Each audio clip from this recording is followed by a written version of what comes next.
प्रत्येकाला विनंती अशी राहील, तुमचे जे आक्षेप नोंदवले जाण्यासाठी स्वतःचं नाव सांगा.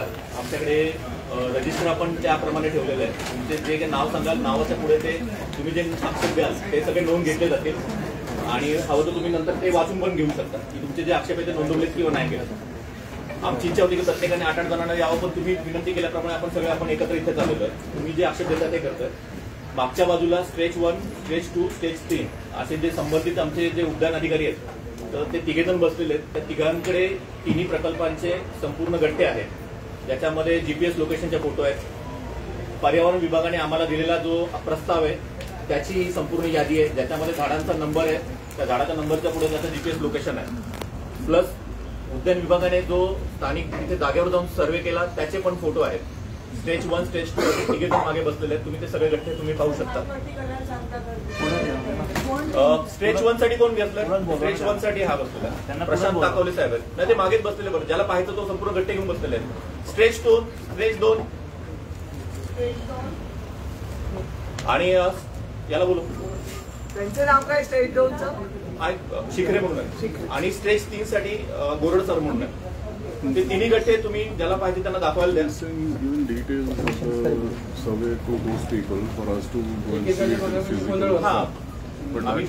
जो येईल दाखवणार होतो तुम्ही आता पण पाहू शकता. स्टेज 1, 2, 3 त्याप्रमाणे सगळं तिथे डाटा ठेवलेला आहे. तर आपली ओळख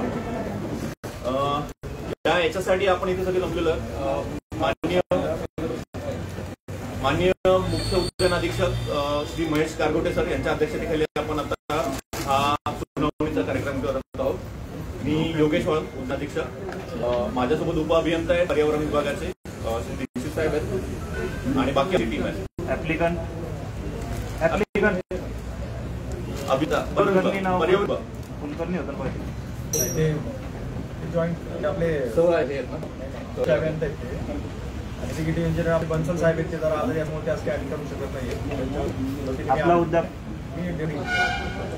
निर्णय घेण्याची क्षमता आहे. निर्णय घेण्याची नाही, पण आम्ही हे करू शकतो. तुम्ही सर्वांची उत्तरं देणार आहात. उत्तर तर देऊ शकणार नाही. सुनावणीसाठी तुम्ही जे आता म्हणालात की सगळ्यांचे आक्षेप तुम्ही लिहून घेणार आहात. सर्व जे काही इथं नागरिक आलेले आहेत त्यांनी सर्वांनी आपापले आक्षेप जे आहेत हे नोंदवून दिलेले आहेत, ईमेलद्वारे, पत्राद्वारे किंवा अजून दुसरे काही माध्यम असतील. तर मग परत ते तुम्ही सगळ्यांचं ऐकून घेण्यापेक्षा तुमच्याकडे जे काही आक्षेप आलेले आहेत त्याच्यावर तुमची उत्तरं देणं आम्हाला अपेक्षित आहे. परत आम्ही सगळे आमचे आक्षेप सांगत बसण्यामध्ये वेळ जाणार. तुम्ही त्यांचं काय अध्ययन केलंय का? कारण तुम्हाला मिळालेले किती आक्षेप आले तुमच्याकडे या आजच्या तारखेपर्यंत, किंवा तुम्ही जी काही डेडलाईन दिली होती त्यामध्ये सुमारे 400 पेक्षा जास्त ईमेल आलेले आहेत. नाही, हजारहून जास्त. 1000पेक्षा आमच्याकडे सीसी आहे. आम्हाला सीसी केलेले फिजिकल मध्ये 400 आहेत का ईमेलद्वारे 400 आहेत? जास्त आलेले फिजिकल म्हणून किती आहे आकडा? निर्णय देणारा किंवा जो कोणी संबंधित उत्तरदायी अधिकारी आहे त्यांनी उभं राहून उत्तर द्यावं. तुमच्याकडे पूर्ण माहिती नाही. असं बघा, आपण तुम्ही 400 म्हणताय, ते अधिकारी 800 म्हणताय, ते प्रत्यक्षात किती आकडा आहे तुम्हाला पण माहिती नसेल. तर तुम्ही आकड्याला लपवत असाल. तुमच्याकडे आम्ही सर्वांनी आक्षेप नोंदवलेले आहेत. परत सगळी सुनावणी मध्ये तुम्ही आक्षेप ऐकून घेण्याचं काम करणार. परत तुम्ही सगळं झाल्यानंतर मागच्या वेळी जे ढाकणे नावाचे गृहस्थ होते त्यांच्यासारखं तुम्ही करणार की सगळं तुमचं ऐकून घेतलंय आणि पुढे जाऊन आम्ही आयुक्तांकडून उत्तर घेऊन येऊन त्यानंतर मग कळवू. याच्यामध्ये आमचं विनाकारण आजचा पण वेळ वाया जाणार. त्याच्यामध्ये पहिली गोष्ट, आपण हरकती नोंदवण्याची तारीख दिली होती, त्याच्यामध्ये सगळ्या हरकती ऑलरेडी केलेल्या आहेत. ही सुनावणी आहे. हे काय आपण इथं काय परत ऐकायला आलेलो नाहीये. माझ्या मते शेवटची तारीख ही 30 होती. आज आपण 4 तारखेला आहोत. या काळामध्ये तुम्ही लोकांनी त्या हरकती वाचल्या असतील, त्याच्यावरती तुमची उत्तर असतील. आम्हाला सुनावणीमध्ये ती ऐकायची. हे काय आहे? सर आम्हाला उत्तर आता त्यावर काही अध्ययन केला का? आम्ही केलं अध्ययन. आम्ही तुमची उत्तरं द्या. तुम्ही एक हरकत आणि त्याच्यावरचं उत्तर असं आम्हाला एक सुनावणी सुरू करा. आणि पहिल्यांदा सगळ्यात महत्वाचं, जे जर तुम्ही सगळे आक्षेप ऐकले असतील तर पहिला ट्री सेन्सेक्सचा डेटा मागणी केली होती. तर ट्री सेन्सेक्सचा डेटा आहे का आता आपल्याकडे? तो त्या ट्री सेन्सेक्सच्या डेटामध्ये प्रत्येक झाडाचं काय झालंय तो डेटा, त्याच्याबाबतचं आम्हाला आता एक्सप्लेनेशन पाहिजे. आणि तो जो ट्री सेन्ससचा डेटा आहे साहेब, ॲज पर लॉ तुम्ही त्याचं सगळं ऑनलाईन आम्हाला डॉकेटमध्ये दिलं पाहिजे. आता तुम्ही आम्हाला इथं फिजिकली बोलवता आणि मग जाच पडताळणी करायला लावता, याला काय अर्थ आहे? 2013चं हायकोर्ट जजमेंट आहे की त्याप्रमाणे तुम्ही सगळ्या गोष्टी डॉकेटमध्ये, आणि तुमच्याकडे पीएमसीचे अभिप्राय ऑलरेडी आहेत, तरी तुम्ही असं का करता? आणि जर तुम्ही म्हणाला ना तर तुम्ही अध्ययन केलंय तर त्याबद्दल सांगा ना. आपण काय कारण ऑब्जेक्शन बऱ्यापैकी आपण जनरलाइज करून साधारण ऑब्जेक्शन जे आहे, ऑब्जेक्शन आहे. ऑब्जेक्शन जे आहे ते नंबर ऑफ ऑब्जेक्शन त्याची संख्या जास्त आहे. आता त्या संख्येच्या तुलनेमध्ये इथे ऍक्च्युअल प्रेझेंट जे लोक आहे त्यानुसार आपण चर्चा करणार आहे. आणि जे आपल्याला ऑब्जेक्शन आलेले आहेत ऑनलाईन म्हणजे तुमचं म्हणणं असं आहे, आम्हाला चर्चा नको आहे, आम्हाला उत्तर आहे. त्यांच्यावरती तुम्ही हिअरिंग घेणार नाहीये. You are not going to answer on that things. तुमचं म्हणणं एवढं आहे की जेवढे हजर आहेत तुम्ही फक्त त्यांनाच उत्तर देणार आहे. Are you mean to saying that? तुम्हाला असं म्हणायचं आहे का? हिअरिंग घेणार आम्ही. मग तुमचं म्हणणं काय की जेवढे उपस्थित आहेत त्यांच्याबद्दलच आम्ही बोलणार आहे. सर तुमचे जे मुद्दे ते ऍक्च्युली आपण कम्युनिकेट करू. सर आमचे मुद्दे नाही आहे, शहराचे मुद्दे. एक मिनिट मला असं वाटतंय की आपण सगळ्यांनी आधी शांत बसावं. नाही शांतच आहे मॅडम. एक minute, just a minute. I am talking about we have given certain objections to a tune of 1000. What he is telling is की मी फक्त जेवढे लोक इथं उपस्थित आहात त्यांच्याबद्दलच मी बोलणार आहे. सर आता जे आम्हाला Are you answering to those persons only? नाही त्यांना ते सर जो मेल आलेत ना, मग तुम्ही जो मेल यूज दॅट वर्ड. जेवढे मेल आले किंवा ऑब्जेक्शन आले, सजेशन आले, जे मेल आलेत ना त्या प्रत्येक मेलला उत्तर द्यायला किंवा ते प्रत्येक मेल आम्ही ट्री ऑथॉरिटीकडे सादर करणार, आम्हाला बाइंडिंग आहे, आम्ही ते करणार आहे. डेफिनेटली. तर तुम्ही असं सांगा ना की जेवढे ऑब्जेक्शन आम्हाला रिसीव्ह झाले सुपरिटेंडेंट आहात ना, हा येस तुम्ही पण ट्री अथॉरिटीचा भाग आहात. हा येस. मग तुम्ही कोणाला काय देणार? तुम्ही you are part of the tree आम्ही अथॉरिटी. कंपायलेशन करणार. पर्यावरण विभागाशी आम्ही पर्यावरण विभागाला रिपोर्ट सादर करणार. आमचा एक रिपोर्ट असणार आहे आणि तो रिपोर्ट आम्ही ट्री ऑथॉरिटीकडे द्या. सर पण तुम्ही मेंबर सेक्रेटरी नाही आहात का ट्री अथॉरिटीचे? तुम्हाला फक्त आमचे आक्षेप नोंदवायचे होते आणि ते पुढे ट्री अथॉरिटीला द्यायचे होते. तर मग या हिअरिंगचा काय पॉईंट? सर मग ऑलरेडी तुमच्याकडे ऑब्जेक्शन आहे, तुम्ही कसं दिलं असतं? आम्हाला इथे कशाला बोलवलं? हिअरिंगच्या ऑप्शन्सच आम्ही आता देणार. तर आता ठीक आहे, मग त्या objection हा एक answer. क्वाझी प्रोसिडिंग म्हणून जर आम्ही मानलं, डिस्कशन करूया. आम्ही पॉझिटिव्हच आहोत. आम्ही तेच तुम्हाला झाडं तोडू नका, एवढा फक्त आम्हाला सांगू द्या, आम्ही सगळं जातो घरी. आम्हाला ऍक्च्युली ऑब्जेक्टिव्हली पॉझिटिव्हली सांगा ना, आम्ही झाडं तोडत नाही म्हणून. संपला विषय. Yes sir. मला असं म्हणायचं आहे, आमच्या सांगण्याप्रमाणे तुमच्याही म्हणण्याप्रमाणे तुमच्याकडे सर्व आलेले आहे. आता आमची अपेक्षा काय आहे तर ज्याचं तुम्ही अध्ययन करून आम्ही हिअरिंगसाठी आलोय की आम्हाला ह्याचं कसं तुम्ही करणार आहात. तुम्ही म्हटलं 1000 आले, परंतु प्रॉब्लेम हाच आहे की सर्वांचं एकच वाक्यात आहे का झाडं तोडू नयेत, ही आमची मागणी आहे. आणि ही काही रास्त आहे. तुम्ही जर पिंपरी चिंचवडकर असाल किंवा कुठेही असाल तर झाडं तोडून उपयोग होणार नाही. हा जो प्रकल्प आहे सर, ह्या प्रकल्पाचं नाव रिव्हरफ्रंट डेव्हलपमेंट आहे. तो रिव्हरफ्रंट डेव्हलपमेंट नसून नदी भराव प्रकल्प आहे. आणि दुसरा रिव्हरफ्रंट रिव्हर आणि रिव्हरफ्रंट डेव्हलपमेंट आहे, म्हणजे झाडं बाजूनी, तर झाडे तोड प्रकल्प आहे. आम्ही विकासाच्या विरोधात अजिबात नाही. आमचं म्हणणं एवढंच आहे की झाडे का तोडू नये आणि त्याचं जे काही आमचे प्रॉब्लेम आहेत ते आपल्याकडे दिलेले आहेत. मी कळकळीची एक ज्येष्ठ नागरिक म्हणून आपल्याला अशी विनंती करेल की ह्याचं हिअरिंग तुम्ही आता करावं. आता मला उत्तराची गरज नाहीये. तुम्ही उत्तर म्हणजे कसं झालं एका बाजूने आणि तुम्ही आम्हाला त्याचं सॅटिस्फॅक्शन करणार. आम्ही जे प्रश्न लिहिलेत, आम्हाला आमचं म्हणणं आहे की झाड तोडू नये, तर त्या बाबतीत तुम्ही काय ठरवलं हे आम्हाला सांगावं अशी आमची विनंती आहे. बरोबर आहे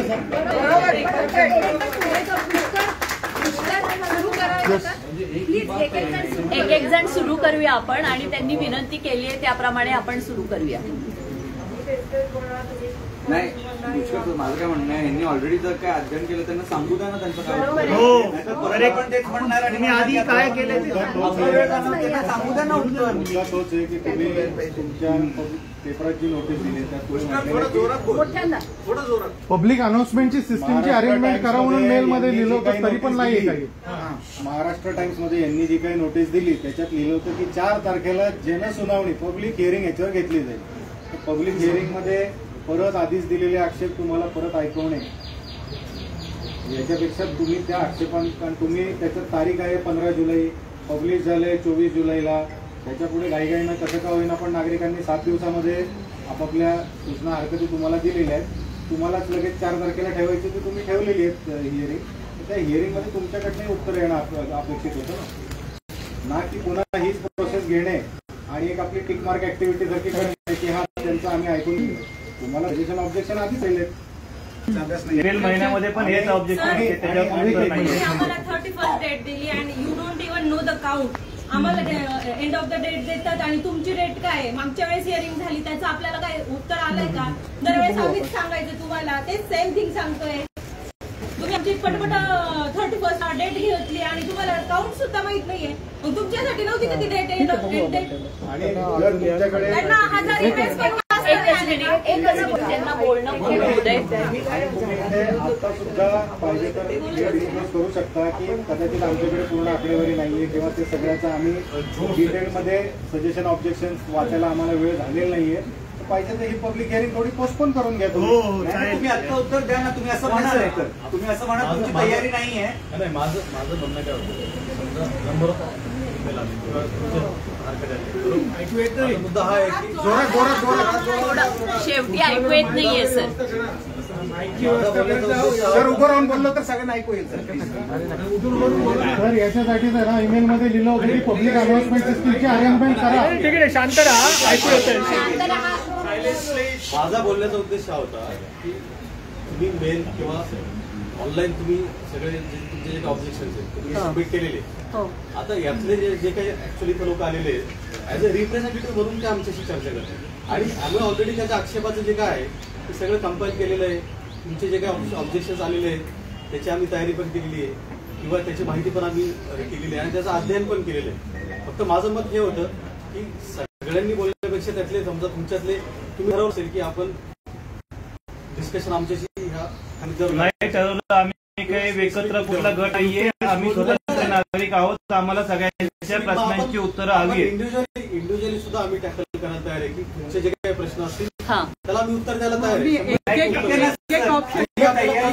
त्याप्रमाणे उत्तर द्या. आपल्याला एक एक पॉईंट एक मुद्दा आहे सर. आम्ही फक्त तुमचे जे काही ऑब्जेक्शन ते आम्ही ऐकणार आहोत. एक एक मुद्दा घ्या. जे ऑब्जेक्शन आहे आपल्याला एक एक म्हणजे प्रत्येकाने उभं राहून आपण पुन्हा तोच मुद्दा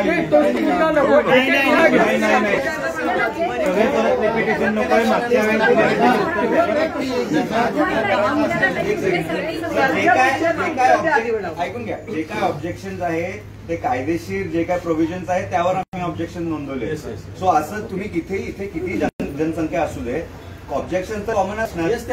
लिगल प्रोव्हिजन्स वर कसे तुमची प्रोजेक्ट फिट होत आहे तेवढं सांगा ना. आणि ते जे प्री ऍक्टचे प्रोव्हिजन्स आहेत ते आम्ही सांगतो की व्हायलेट झालेत. जेवढे ऑब्जेक्शन आलेत ना त्या प्रत्येक ऑब्जेक्शनला आम्ही उत्तर देणार आहोत.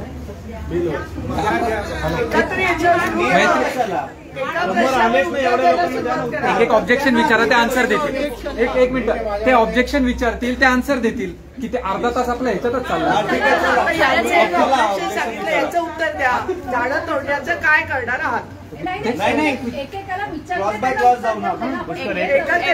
जाऊया आपण. आणि फक्त ट्री ऍक्ट नाही, तुम्ही सियाच्याही कंडिशन सगळ्या व्हायोलेट केलेल्या आहेत. तुम्ही फॉरेस्ट ऍक्टच्याही कंडिशन सगळ्या व्हायोलेट केलेल्या आहेत. तुम्ही एन्व्हायरमेंट प्रोटेक्शन ऍक्टच्याही सगळ्या कंडिशन व्हायोलेट केलेल्या आहेत. तर अनेक ऍक्ट तुम्ही व्हायोलेट केलेले आहेत. येता आता प्रशांत आहे त्यांनी क्रिमिनल फौजदारी सुद्धा तुमच्यावरती दाखल केलेली आहे आणि त्याच्यावर तो कुठल्या अनुषंगाने झालाय की तुम्ही एवढ्या लॉज आणि एवढ्या कंडिशन व्हायोलेट करून तुम्ही चाललेले आहात. सियामध्ये एक कंडिशन अटीतटीचा सगळ्यात मोठा कंडिशन असा आहे की प्लुव्हियल फ्लडिंग जे काय होणार आहे ते प्लुव्हियल फ्लडिंगचं किंवा तुम्ही ती माहिती घेऊन ती माहिती तुम्ही तुमच्या प्रोजेक्ट स्कोपमध्ये डॉक्युमेंटेशन तुम्ही प्रत्येक 100 दिवसाला प्रत्येक महिन्याला तुम्ही रिपोर्ट द्यायला पाहिजे. आता 100 मिलीमीटर पाऊस जर एका चौरस किलोमीटरवर पडलं तर ते 10 कोटी लिटर होतं. 285 स्क्वेअर किलोमीटर तुम्ही कॉन्क्रिटीकरण ऑलरेडी केलेलं आहे. ते 1 टीएमसी पाणी झालं. प्रत्येक रस्ता इथं आता आजच्या घडीला तुमचं नदी कोरडं आहे, धरणं कोरडे आहेत आणि तुमचं प्रत्येक रस्त्यावर पाऊस पडल्यानंतर फ्लडिंग होतोय. तो पूर्ण ड्रेनेज तुम्हाला फक्त नदी हा एकच मार्ग आहे जिथून तुम्ही हा सगळा ड्रेन करून काढू शकताय हा फ्लड प्लेन. आणि तिथं तुम्ही झाडं तोडून नदी भराव करताय. तर प्लीज तुम्ही जेवढ्या all the act that you have broken and you are in Breach of law, आम्ही सगळ्या गोष्टींचं तुम्हाला ऑलरेडी ऑब्जेक्शन्स मध्ये आक्षेप नोंदवलेला आहे. तुम्ही प्लीज तुमची स्टडी काय आहे आणि त्याचे रिझल्ट काय आहेत ते आम्हाला कळवा. जास्त मागे घेऊ नका. सगळ्यात मूळ मुद्द्यावर येतो. जिथं काही हा प्रकल्प राबवलेला आहे किंवा राबवायचा विचार करतोय ती जागा आहे जलसंपदा विभागाची. एकच मूळ मुद्द्याला चालू करतो. एक मिनिट होल्ड करा. मला काय म्हणणं ते म्हटले ते त्यांनी वाचन केलं नाही का ना काही बोलू नये. 2 मिनिटं त्यांना बोलू द्या. त्यांनी वाचन केलंय ना त्यांना वाचन काय केलं तेवढं बोलू द्या. सुरुवातीपासून तेच म्हणतोय मग आपण बस तयार बस आपण काहीच बोलू नको काही बोलू नको आपण त्यांचं म्हणणं आहे का. आणि तुम्ही फक्त स्टडी केली ना ती स्टडी आम्हाला सांगा नंतर आम्हाला काय बोलायचं ते आम्ही बोलू. आम्हीच बडबड करत चाललो नाही. अगदी बरोबर.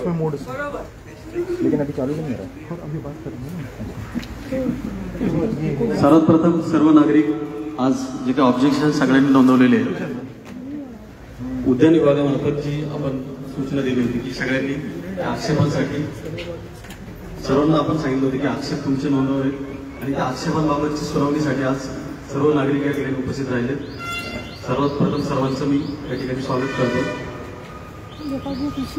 मुद्दा हा आहे की हा जो काय RFT प्रोजेक्ट आहे नदी सुधार प्रकल्प यामध्ये पर्यावरण विभागाकडनं आम्हाला जो प्रस्ताव आलेला आहे की त्या स्ट्रेचमध्ये किंवा ह्या नदीच्या काठावरची जी काही सर्व झाडं आहेत त्या झाडांबद्दलचा तुम्ही अहवाल सादर करा. मग त्यामध्ये ती झाडं कुठली असणार आहे ती झाडं किती कट होणार आहे त्याचबरोबर त्यातली झाडं किती ट्रान्सप्लांट करणार आहोत त्याचबरोबर त्यातली झाडं किती आपण वाचवणार आहोत असा एक स्वयंस्पष्ट अहवाल आम्हाला उद्यान विभागाला सादर करण्याबाबत पर्यावरण विभागाने आम्हाला सूचित केलं. त्या अनुषंगानं आम्ही उद्यान विभागातले जे काही अधिकारी असतील कर्मचारी असतील त्याचबरोबर पर्यावरण विभागाचे जे काही अधिकारी असतील आम्ही एक जॉईंट सर्वे केला. ऍक्च्युअल तिथं जाऊन आपण व्हिजिट केली आणि त्या सर्वेनुसार आपण एक क्लॅरिफिकेशन दिलं की एवढी झाडं त्या ठिकाणी कट होणार आहेत किंवा एवढी झाडं त्या ठिकाणी आपण ट्रान्सप्लांट करणार आहोत आणि काही झाडं आपण रिटेन किंवा सेव्ह करणार आहोत. मग त्या अनुषंगानं 1009 झाड जे आपण सर्वांना माहीत असेल की 1009 झाड त्यातली बहुतांश झाडं जी आहेत ती ह्या इन्व्हेसिव्ह स्पेसिस आहेत. मग इन्व्हेसिव्ह मध्ये मग काही त्याला आपण अलाइन स्पेसिस सुद्धा म्हणतो. त्यामध्ये असेल इरिसेडे असेल जो हार्मफुल आहे अदर स्पेसिसला. आपले जे देशी झाडं आहेत किंवा देशी व्हरायटीज असतात त्या देशी व्हरायटीला सुद्धा त्याच्यामुळे त्रास होतो. मग ग्रीड कॉम्पिटिशन असेल न्यूट्रिशनल आस्पेक्ट असेल किंवा अदर आस्पेक्ट असेल त्या सर्व आस्पेक्टला ती फॉरेन कल्टिव्हर्स किंवा इतर व्हरायटी जे आहेत ते हार्मफुल असतात. मग सर्वे केल्यानंतर बहुतांश झाडं आपल्याला असं दिसली की तो जो काही स्टेज आहे जिथं आपण नदी सुधार हा प्रकल्प राबवतो त्या स्टेजमध्ये बहुतांश झाडं ही इन्व्हेसिव्ह आणि अलाइन स्पेसिस आहेत. त्यामध्ये सोआपड असेल त्याचबरोबर इटालिप्टस असेल निलगिरी असेल हे एक असे फाइंडिंग आम्हाला त्या ठिकाणी मिळालं. दुसरा विषय की हा जो काही प्रकल्प आपण राबवायचा आहे तर याबाबत मी पर्यावरण विभागाच्या अधिकाऱ्यांशी सुद्धा चर्चा केली. तर जे काही ड्रेनेजचं वॉटर किंवा जे काही प्रदूषित पाणी ते प्रदूषित पाणी आपल्याला चेक करण्यासाठी किंवा कंट्रोल करण्यासाठी किंवा ते पाणी नदीत जाऊ नये म्हणून त्याला अलीकडच आपल्याला कंट्रोल करायचे किंवा चेक करायचे यासाठी आपण त्याला एक इंटरसेप्टर लाईन किंवा इंटरसेप्टर म्हणून आपण हा प्रकल्प जो आहे तो राबवतोय. यामध्ये महत्वाचा मुद्दा असा आहे की आपण काही झाडं ट्रान्सप्लांट सुद्धा करणार आहोत. काही झाडं आपण रिटेन केलेली आहेत किंवा वाचवलेली आहेत. त्या मार्गामध्ये जी काही झाडं येतात त्यातली काही हेरिटेज वृक्ष असतील किंवा जे काही महत्वाचे वृक्ष आहेत की जे पर्यावरणासाठी किंवा आपल्या निसर्गासाठी खूप महत्वाचे ते सुद्धा आपण त्या ठिकाणी वाचवलेले आहेत. आणि त्याचबरोबर अशी काही झाडं जी आहेत जी झाडं हानिकारक आहेत ती झाडं आपण त्या ठिकाणी मेजरली त्या ठिकाणी आपण ती झाडं काढणार आहोत. आता मुद्दा हा आहे की आपण काही झाडं वाचवलेली आहेत काही ट्रान्सप्लांट करणार आहोत काही झाडं आपण रिटर्न करणार आहोत आणि त्याचबरोबर जो क्युम्युलेटिव्ह जो जी काही झाडं जाणार आहे म्हणजे समजा जो काही आकडा मी सांगितलाय की काही झाडं जाणार आहेत तर त्यातल्या झाडांचं आपण क्युम्युलेटिव्ह त्यांचं जे काही व्हॉल्यूम आपण जर काढलं तर जवळपास 38 ते 40 हजार झाडं आपण त्या ठिकाणी लावणार आहोत. म्हणजे नुसती झाडं काढून आता ती झाडं जी काढणार आहेत तर ती बहुतांश झाडं ही इन्व्हेसिव्ह स्पेसिस आहेत किंवा ज्यांच्या झाडांचा आपल्याला पर्यावरणासाठी कुठल्याही प्रकारचा फायदा नाही. मग त्याला आपल्याला रिप्लेस करण्यासाठी आपण इतर काही झाडं जी लावणार आहोत 38 ते 40 हजार झाडं आपण त्या ठिकाणी ज्यावेळेस हा प्रकल्प ऑनगोईंग होईल किंवा प्रोग्रेस होईल त्यावेळेस आपण ही झाडं सुद्धा लावणार आहोत आणि त्याचा सुद्धा आपल्याला बेनिफिट मिळणार आहे. त्याचबरोबर काही sir you are taking an hearing over here on our objections. आम्हाला भाषण नकोय सर. त्यांना Is he taking the hearing? I am in agreement with you. I am in agreement with you. But let him speak. Let him speak, sir. Let him speak whatever he wants to do. Whatever भाषण नकोय sir. Specific point वरती बोला. जेवढे objection आहेत objection वरती point two point बोला. एवढं वेळ नाही हे ऐकत बसायला sir. Up to point, to the point. तुम्हाला काय वाटतं, तुमची मानसिकता काय ते ऐकायला नाही आलं सर. Only for objection. पुन्हा नाव घ्या. सचिन पाणी माझं नाव, ऍडव्होकेट सचिन पाणी. मी ऑब्जेक्शन काय घेतलं त्याच्यावरती स्पेसिफिक बोला. अननेसेसरी भाषण देऊ नका सर. भाषण देऊ नका प्लीज. भरपूर झालं ऐकून. मी 10 तास भाषण देऊ शकतो. ऐकायचंय का? आणि संख्या सांगा. तुम्ही झाडांची सांगितले ना की किती झाडं ओढणार, किती झाड, त्याची आतापर्यंत तुमच्याकडे संख्या आली आहे का? एवढी झाडाची किती करायची आहे पर्यावरणावरती कुठं भाषण देत आहे सर? पर्यावरणावरती हिअरिंग नाहीये. It is regarding tree only. झाडांबद्दल बोला. पर्यावरणचं आम्ही बघून घ्या. आम्ही समर्थ आहे बघायला. सर सेन्सेक्सचा डेटा आपल्याकडे असेल तर तो त्याच्यामध्ये सगळं आहे. काय इन्व्हिजिव्ह काय हे सगळं प्री सेन्सेक्सच्या डेटानुसार तुमचा डेटा काय टॅली होता तेवढं सांगा आम्हाला. सर आपने जो एक पॉइंट बोला उसी के ऊपर हम आपसे बात करना चाहते हैं. सर देखो, सर ने कहा गार्डन डिपार्टमेंट, एनवायरमेंट डिपार्टमेंट ने इनको एप्लीकेशन दिया है कि हमको इतने पेड़ काटने हैं. ठीक है, as a garden department they are supposed to protect the trees. One second. As a garden department, they are supposed to protect the trees. Have they said कि ये trees मत काटो आप, ये जो भी आपको RFD करना है वो trees के बाद करो आप. क्या आपने ऐसा उनको हुक्म दिया क्या? हाँ, लेट हिम आंसर. सरांचा क्वेश्चन जो आहे की गार्डन डिपार्टमेंटला पर्यावरण विभागानं आम्हाला ती पाहणी करून, जॉईंट व्हिजिट करून, जॉईंट पाहणी करून तिथलं जे काही ट्रीचा जो काही डाटा आहे किंवा स्टेटस जे आहे ते व्हेरीफाईड करायचं होतं आम्हाला.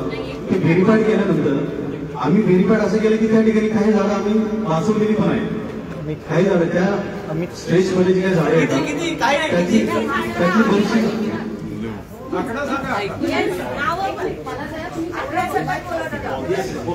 एक मिनिट कृपया करून माझी सगळ्यांना हात जोडून विनंती आहे की 5-7 मिनिटं घेणार आहे. कृपया मध्ये बोलू नका, नाही तर कुठला सुद्धा पूर्ण होईल.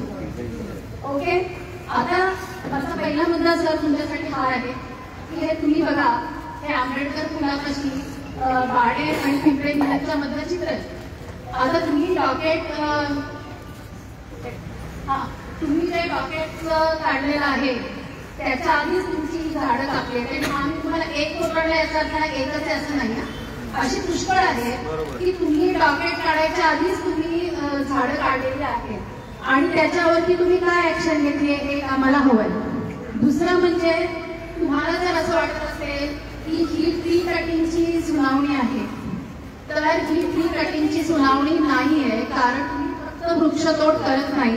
हे जंगल आहे, हे पहा, हे जंगल आहे. पूर्ण इकोसिस्टम तुम्ही कोणाचे अभ्यासक माणसाला घेऊन जा मुळे काठी ते मान्य करते की हे जंगल आहे. बरोबर. तर जंगल म्हणजे तुम्ही डिफॉरेस्टेशन करता. तुम्ही वृक्षतोड म्हणजे असं नाही की बाबा कुठल्या तरी सोसायटीचे 2-3 वृक्ष काढले. त्यामुळे तुम्ही वृक्ष, त्याच्या शेजारची झुडपं, तिकडे महत्वाचं गवत, तिथल्या पाणथळागा, तिकडे छोटे छोटे प्राणी, साप, पक्षी, सगळ्यांचे अधिवास नष्ट करतायत. त्याच्यामुळे तुम्हाला मला एक सांगायचं असं आहे की उद्यान विभाग म्हणून मी फक्त झाडांची सुनावणी घेणं हे चुकीचं आहे. तुम्ही सर्वंकष ज्या होलिस्टिक अप्रोच म्हणतो तसं पाहिजे. आता ह्याचं काय होणार आणि आपण याचं काय झाडं ट्रान्सप्लांट करू शकता, तुम्ही पक्ष प्राण्यांचे ट्रान्सप्लांट नाही करू शकत. तिसरं मला तुम्हाला छोटा व्हिडिओ पण दाखवणार आहे. तिसरं मला तुम्हाला दाखवायचं की हे पहा, ही तुमची झाड आहे. ठीक आहे. आता तुम्ही असं म्हणलं की सगळीकडे एम्पॅक्टमेंट्स बांधणार, म्हणजे तुम्ही नाही म्हणणार, एन्व्हायरमेंट डिपार्टमेंट आणि जे काही PCMCचे लोक म्हणले की तुम्ही एम्पॅक्टमेंट्स बांधणार आणि ही झाडं नदीच्या इतक्या जवळची त्यातले जे हिरवे डॉट्स दिसत आहेत ते रिटेन करणार. ही झाडं तुम्ही कशी नाही रिटेन करून एम्बँकमेंट बांधू शकता? मी तुम्हाला आता व्हिडिओ दाखवणार आहे. एक शेजारचं झाड तुम्ही म्हटलं इथलं रिटेन करणार आणि इथलं ट्रान्सप्लांट करणार, तर असं कसं नाही तिथे तुम्ही बांधकाम करू शकता? एक म्हणजे 8 दिवस तुम्ही देता सामान्य माणसाला. 3000हून जास्त झाडं तुमच्या डॉकेटमध्ये आहेत जी ट्रान्सप्लांट किंवा रिमूव्ह होणार. सामान्य माणूस हातातला काम धंदा सोडून 3000 झाडं बघू शकत नाही. त्याच्यामुळे आम्ही थोडंसं स्पॉट चेकिंग विकेंडला केलेलं आहे शनिवार रविवारी. तो मी तुम्हाला व्हिडिओ दाखवते. त्याच्यामध्येच इतक्या डिस्क्रिपन्सीज आहेत. तर खरं म्हणजे 3000 झाडांवरती जर आक्षेप घ्यायचा असेल तर तुम्ही लोकांना 1-2 महिने तरी दिले पाहिजे.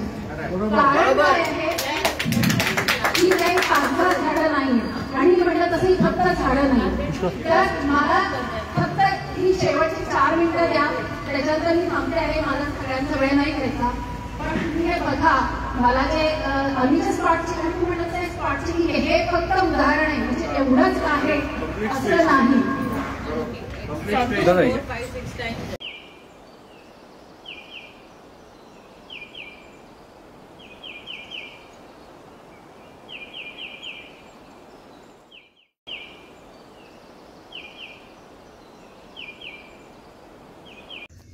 मी मुळा नदीच्या काठी रायपेरियन झोनमध्ये इथे PCMCनी झाडं कापायसाठी नंबर केले आहेत 6981. त्यांच्या मते ते हा रिटेन करणार आहेत. 6981 रिटेन करणार आहेत आणि 82 ट्रान्सप्लांट करणार आहेत. पुन्हा एकदा हे जवळ आहेत, यांची पुन्हा मुळं गुंतलेली असू शकतात. तर हे कसं शक्य की शेजारचं एक रिटेन आणि हे ट्रान्सप्लांट? बरं, ही नदी जवळची आहे ज्यात त्यांनी रिटेन ट्रान्सप्लांट म्हटलं आहे. आणि नंतर इथे पुन्हा नदीपासून जसं लांब जाईल आता ही ती 3 ट्रान्सप्लांट करणार आहेत 83, 84 आणि 85. आणि त्याच्या पुढे गेल्यानंतर जी नदीपासून लांब आहेत 88, 90 हे त्यांचं म्हणणं आहे ते रिमूव्ह करणार आहेत. म्हणजे अलीकडची रिटेन आणि पलीकडची रिमूव्ह हे कसं काय शक्य आहे? हा 7308 हे खैराचं झाड आहे. हे यांच्या डॉकेटमध्ये नाही आहे. त्याच्या शेजारी अजून एक खैर आहे. हा हे 7309 आणि हे पण खैराचं आहे आणि हे मुळेपासून एवढ्या जवळ आहे. पण हे यांनी डॉकेटमध्ये दिलेलं नाही आहे. तर म्हणजे हे झाडाचं काय होणार आहे? हे असंच न सांगता तोडलं जाणार आहे का?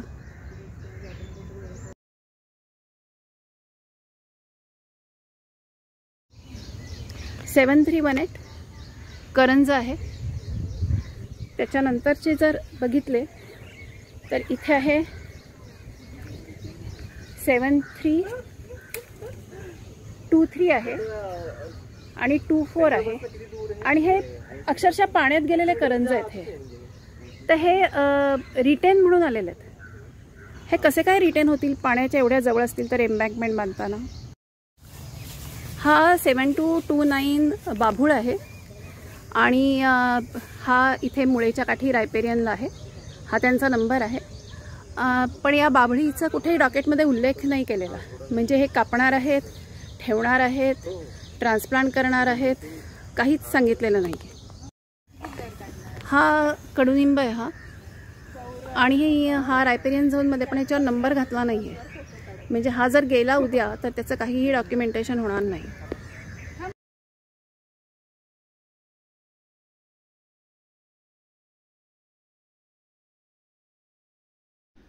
नमस्कार. सध्या आम्ही आहोत पिंपळे नलक इथे मुळा नदीच्या काठी नानगुडे पाटील शाळेच्या मागच्या बाजूला आम्ही आहोत. तर इथे जर आपण पाहिलं तर हे जे 2509 नावाचं जे नंबर क्रमांकाचं जे झाड आहे डॉकेटमधलं, हे झाड कट केलं जाणार आहे. आणि त्याच्याच बाजूला जे हे झाडं आहेत 2513 आणि 2512 हे जे करंजची झाडं आहेत, तर ही झाडं रिटेन होणार आहेत आणि हे झाड कट होणार आहे. आणि इथे जवळच 2511 जे झाड आहे ते झाड ट्रान्सप्लांट होणार आहे. तर अगेन ह्या मागचं काय कारण की एवढ्या आजूबाजूला असणारं 2 झाडं रिटेन होत आहेत, 1 झाड कट होत आहे आणि 1 झाड ट्रान्सप्लांट होत आहे. ह्याच्या मागचं लॉजिक आणि हे कसं फिजिबल होणार आहे हे तर काही समजायला काहीच मार्ग नाही.